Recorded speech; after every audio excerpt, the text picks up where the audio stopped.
and how you can work in solidarity with others around you to try to right a wrong. But I think I'll stop there. I know there's a lot more we could talk about in terms of immigration related to this too, but I'll hand the floor over. We'll leave it open for any questions that anyone might have as it relates to the material Professor Herzog has covered. There's a lot there. Yeah.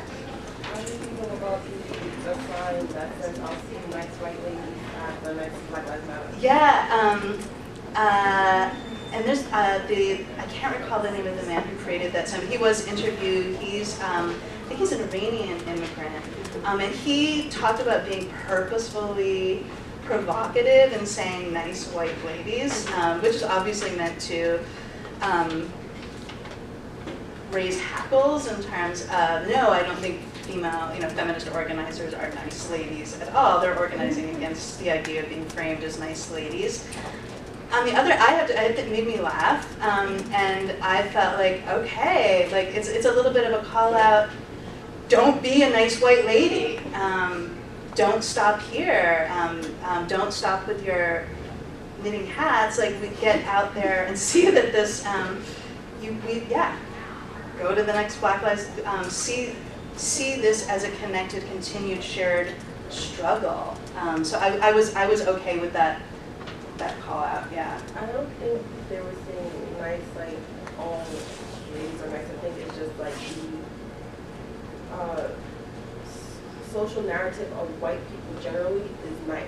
Mm-hmm. So that's why I think we're Yeah, and I absolutely agree with you. And I would also say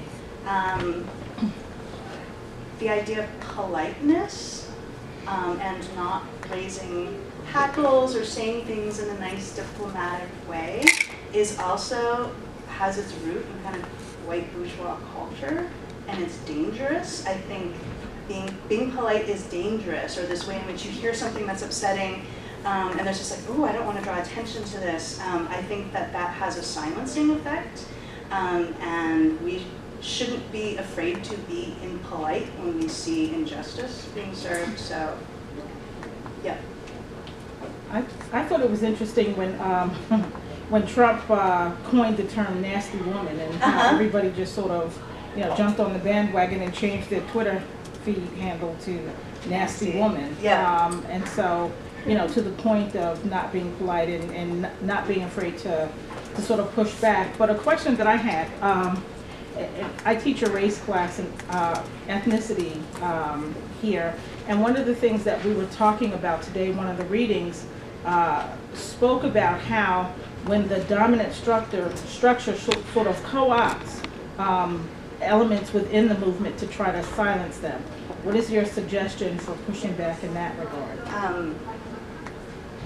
It happens. It happens constantly. It happens with feminism a lot. We get the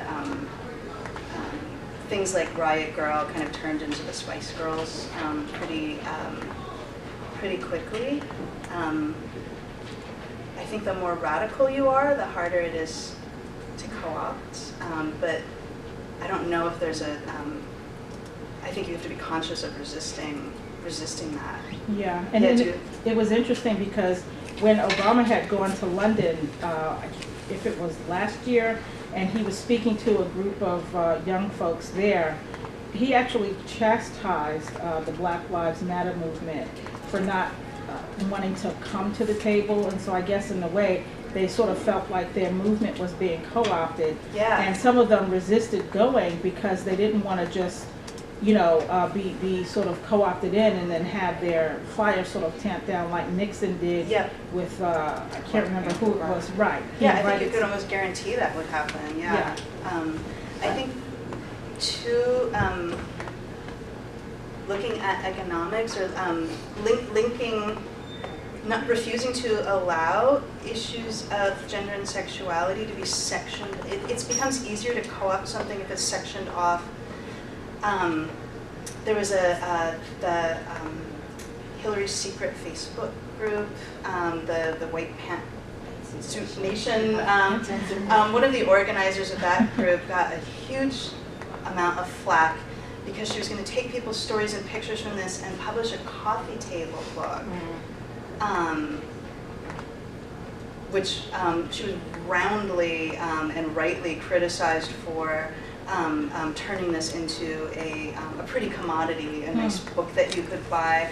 And I was pleased to see a lot of the members of this group saw the economic issues of profiteering off of this. I just think in general, if we look at like, well, how does this impact the communities that are most vulnerable, and refusing to give ground on that, you know, might make it easier to avoid being co-opted into a feel-good product.